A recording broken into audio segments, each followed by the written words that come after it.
그간 함께 생활하면서 제 속을 뒤집어 놓았지만 막상 떠나고 나니 문득문득 생각이 납니다. 분명 미워 죽겠는데 살아온 세월이 10년이라 그런지 제 머릿속에서 지워지는 건 쉽지 않은 것 같아요. 눈앞에 펼쳐진 현실들이 제 삶이라면 받아들여야 되겠죠. 결혼하기 전에 제 몸에 문제가 있다는 걸 남편과 시부모님께 미리 설명을 드렸었는데 크게 신경 쓰지 않았었어요. 그래서 결혼까지 이어지게 되었죠. 저는 애초부터 아이를 가질 수 없는 몸이었어요. 난소는 있었지만 난자가 생성이 되지 않는 장애가 있었기 때문에 평생 동안 저를 닮은 아이를 볼 수 없는 환경을 가지고 있었습니다. 그런데도 남편과 시부모님께서는 저를 진심으로 아껴주셨고 행복한 결혼 생활을 유지하며 살아가고 있었죠. 하지만 저도 여자로서 아이를 가질 수 없는 몸이라서 그런지 시부모님 얼굴만 보면 죄를 짓고 있는 것 같은 느낌이 들었습니다. 요즘 시대에 아이를 가지지 않고 부부끼리 서로만 바라보고 사는 사람들도 많다곤 하지만 시부모님을 뵐 때면 제 마음이 항상 무거웠었어요. 그렇게 살아오던 세월이 10년이었고 별탈 없이 지내오던 어느 날 오래간만에 시부모님을 모시고 외식을 했던 적이 있었는데 아마 그때부터 조금씩 문제가 생기게 된 것 같습니다. 아니, 애를 저렇게 못 봐서야 되겠어? 엄마 혼자 아이를 데리고 왔나 보네. 상당히 고전하고 있는 것 같은데 내가 좀 도와줘야 되겠네. 너무 힘들어 보인다. 엄마, 괜히 참견하지 마세요. 요즘 세상은 도와줘도 욕으로 돌아온다고요. 쓸데없이 나섰다가 오히려 불편한 일만 생긴다니까요. 그냥 자리에 앉으세요. 보고도 못 본 척 지나가는 게 더 나쁜 사람이야. 내가 해줄 수 있는 게 있으면 기꺼이 도와줘야지. 먼저들 음식 먹고 있어라. 금방 돌아올 테니.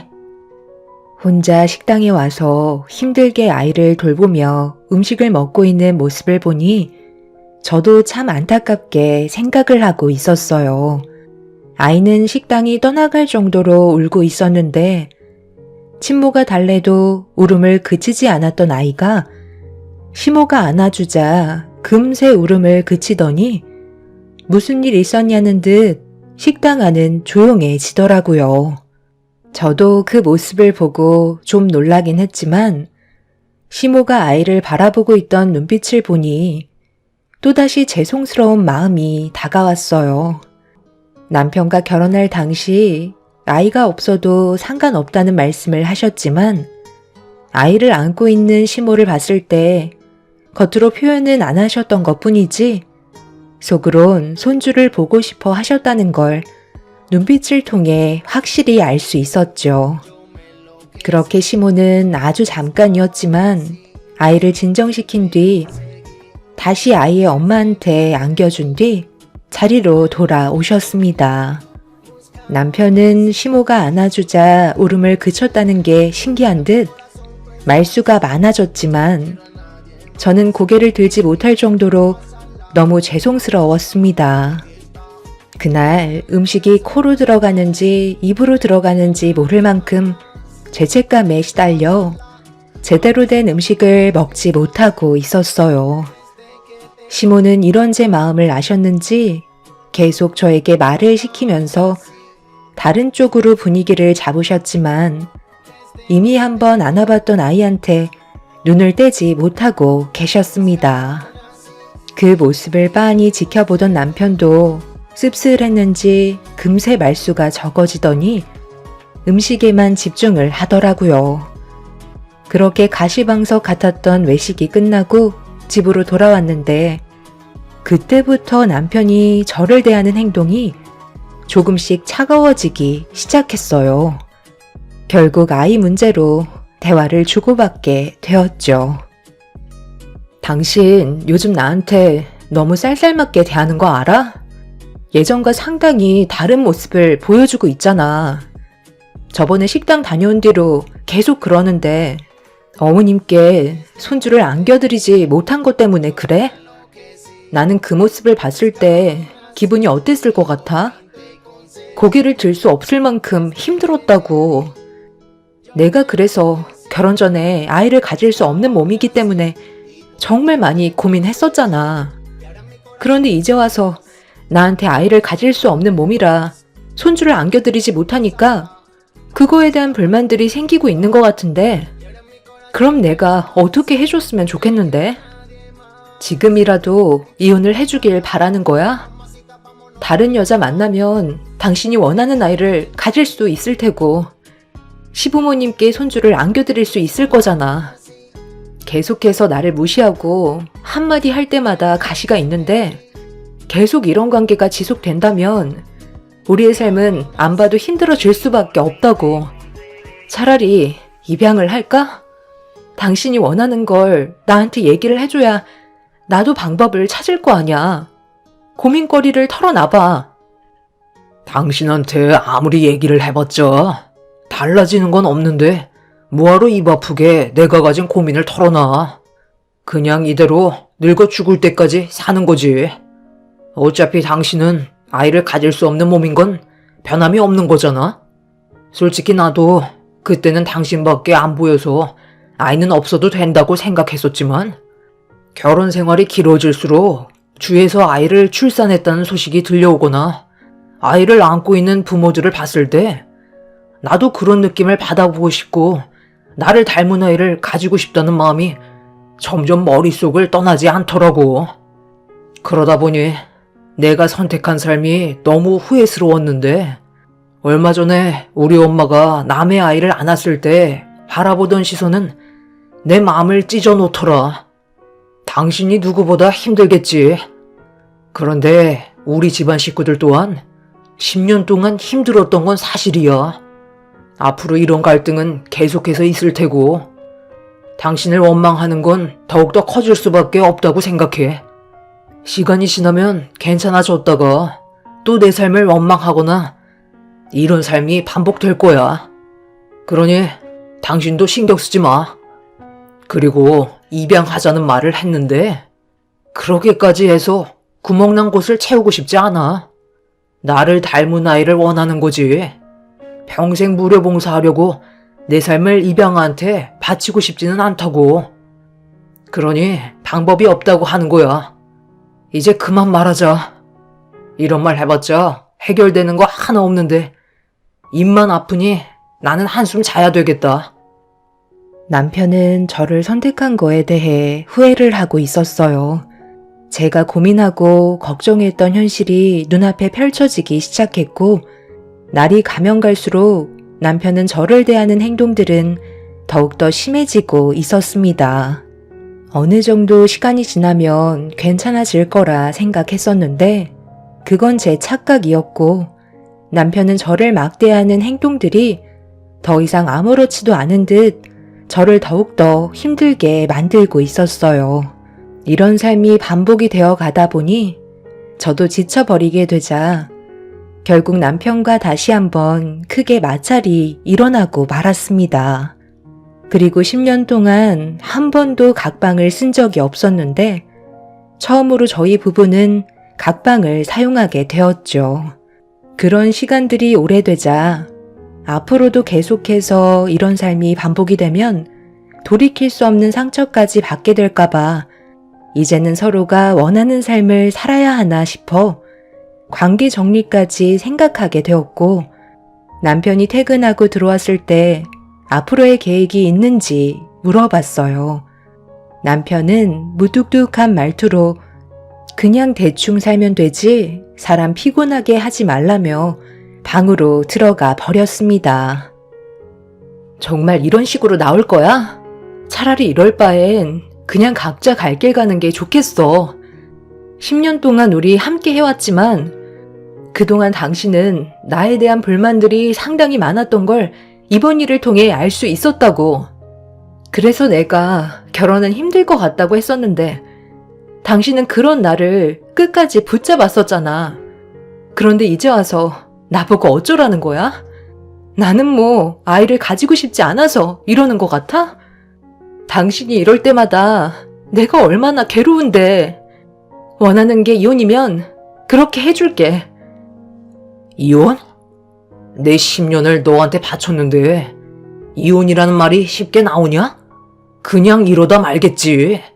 당신 몸에 장애가 있어서 아이를 가지지 못하는 거고 내가 그런 당신을 선택했는데 누굴 탓하겠어? 저번에도 얘기하지 않았어? 쓸데없는 감정 소모하기 싫다니까. 더 심한 막말이 가기 전에 그냥 하던 대로 하자. 이게 사는 거야? 우리는 지금 남보다 못한 사이라고. 당신이 말한 대로 10년 동안 우리 함께 했어. 그렇다고 남은 인생까지 허비하며 살 필요 없잖아? 놓아주겠다고. 그러니 당신도 원하는 삶 찾아 떠나면 되잖아. 그게 싫다면 우리의 관계를 회복하는 게 우선 아냐? 언제까지 서로 얼굴 붉히며 살아야 하는데. 앞으로 남은 인생도 당신 말처럼 허비하는 삶일지도 모르겠지. 그렇다고 지금 와서 이혼하는 것도 정말 멍청한 짓인 것 같아. 내가 희생했던 삶들을 보상받지 못하잖아. 나를 충족해주지 못한 부분에 대해 당신이 채워줘야지. 이대로 평생 살면서 내 불만 다 들어주고 당신은 그냥 죄책감 느끼면서 살아. 당신 정말 많이 변했구나. 작년까지만 해도 이렇게까지 나를 함부로 대한 적은 없었는데 당신 인생을 망쳤으니 평생 당신 수발되면서 죄책감 느끼며 살라고? 나를 사랑하기는 하는 거야? 어떻게 그런 말을 함부로 뱉을 수가 있어? 아이만 가지지 못할 뿐이지 내가 그동안 당신한테 어떻게 했는데 이럴 수 있냐고. 뭘 얼마나 했다고 그래? 다른 사람들도 다 똑같이 하는 것들이야. 우리 집안 식구로 들어왔으면 알아서 눈치껏 행동해야지. 이번에도 우리 부모님께서 곁에 손주가 없어서 그런지 많이 적적하신 것 같아. 몸 좀 풀게 온천 여행 다녀오고 싶어 하시거든. 당신이 좀 알아봐봐. 이런 것도 내가 말하기 전에 알아서 눈치껏 좀 행동하면 안 돼? 이번 주 주말에 가고 싶어 하시니까 괜찮은 곳 알아봐서 보내드리도록 해. 애를 가질 수 없으니 당신이 이런 걸로 충족시켜 드려야지. 남편은 저에게 온갖 상처를 다 주면서 눈물이 흐를 정도로 괴롭히고 있었어요. 너무 서러운 나머지 그동안 참아왔던 눈물이 그날 전부 다 쏟아질 정도로 남편과의 결혼 생활을 후회하고 있었습니다. 그날 남편은 제가 어떤 정신 상태인지 뻔히 알면서 시모에게 전화를 걸어 제가 온천 여행 보내드릴 거라는 말을 꺼내게 되었고, 통화가 끝난 남편한테 뭐 하는 거냐고 소리를 지르는 순간 시모에게 전화가 걸려왔어요. 받지 않으면 안 될 것 같아 좋지 않은 기분으로 전화를 받았죠. 우리 온천 여행 보내주기로 했다며? 요즘 몸도 찌뿌둥한 게 여기저기 쑤시는 곳이 많더라고. 온천 여행 가고 싶다는 생각이 들었었는데 정말 고맙다. 저번에 식당에서 갓 태어난 아이를 안아봐서 그런지 마음이 뒤숭숭했었거든. 그런데 이번 여행 다녀오면 어느 정도 기운이 회복이 될 것 같네. 충주의 온천이 유명하다던데 그쪽으로 한번 알아봐라. 이번 주 주말에 출발할 수 있게 준비 좀 해주고 넉넉하게 용돈도 좀 넣어줬으면 좋겠다. 이럴 때 며느리한테 대우도 좀 받고 하는 거지. 기분 나쁘거나 그런 거 없는 거지? 솔직히 우리도 네가 아이를 가질 수 없는 몸이라는 말을 들었을 때 내 아들과 결혼을 시켜야 하는지 정말 고민 많았었는데 그래도 이런 식으로라도 충족을 시켜주니 어느 정도 마음의 위안은 되는 것 같네. 앞으로 좀 더 자주 부탁하게 될 것 같은데 괜찮지? 내가 너였더라도 똑같이 행동했을 거다. 그럼 기대하고 있을 테니까 좋은 여행이 될 수 있게 돈 아끼지 말고 할 수 있는 패키지는 전부 다 껴넣어놔라. 시모도 남편과 다를 게 없었어요. 은근히 아이를 가질 수 없으니 물질적으로라도 채워줘야 하지 않겠냐며 저를 이용해 다른 부분들을 충족시키려 하고 있었습니다. 다들 처음에는 저를 진심으로 받아주는 것 같더니 시간이 좀 지나자 저에 대한 불만들은 끊임없이 나오고 있었습니다. 저를 위로해주는 사람은 단 한 명도 없었고 그렇게 다가온 주말에 시부모님께선 온천 여행을 떠나게 되셨어요. 그런데 그게 또 다른 문제를 키울 거라곤 상상조차 하지 못했고 충격적인 소식을 접하게 되면서 남편은 이성을 잃어버려 저에 대한 원망을 하고 있었습니다. 모든 결정과 계획은 남편과 시부모님이 하셨으면서 저를 탓하는 남편 때문에 저 또한 더 이상 화를 참을 수 없었어요.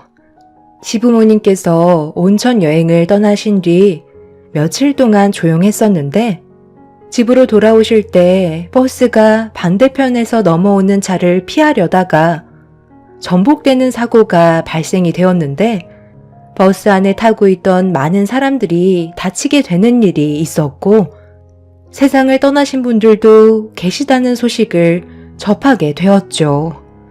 그런데 하필 시부모님께서는 세상을 떠나셨다는 충격적인 소식이 남편의 귀에 들어가게 되면서 제가 세운 온천 여행 계획이 시부모님을 떠나게 만들었다며 병원에서 신원을 확인하는 순간 제 멱살을 잡은 채 패대기를 치는 일이 발생되었습니다.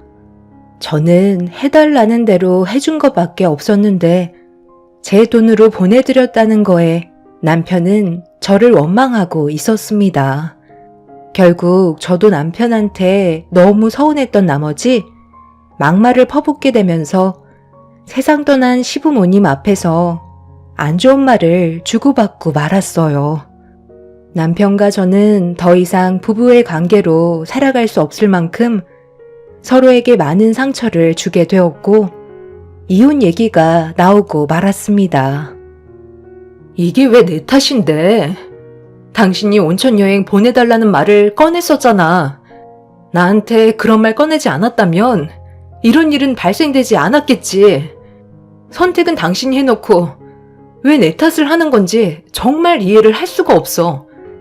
최종 결제를 한 게 내 탓이라고? 그런 억지가 어디 있어? 아버님, 어머님 세상 떠나신 건 나 때문이 아니라 전부 당신 때문이라고. 어차피 이렇게 된 거 서로에게 안 좋은 상처만 계속 남게 되니까 이혼하는 게 좋을 것 같아. 장례식 끝나고 바로 이혼하는 게 서로에게 더 큰 상처를 주지 않는 최선의 방법이라고. 언제까지 이렇게 살아야 하는 건데? 당신은 두 분 다 세상을 떠나신 것도 내 탓을 하며 평생 못 살게 굴 거 아냐. 그럼 이대로 당신이 원하는 이혼해주면 그걸로 끝이라는 거야? 내가 받은 상처는 어떻게 하라고? 당신이 아이를 가질 수 있는 몸만 됐어도 우리 부모님께서 온천 여행은 떠나지 않으셨겠지. 전부 다 당신 탓인데 누굴 원망해? 내 옆에서 평생 자신의 몸에 대해 한탄하면서 살아. 나는 절대로 이혼 못 해주니까 그런 줄 알아.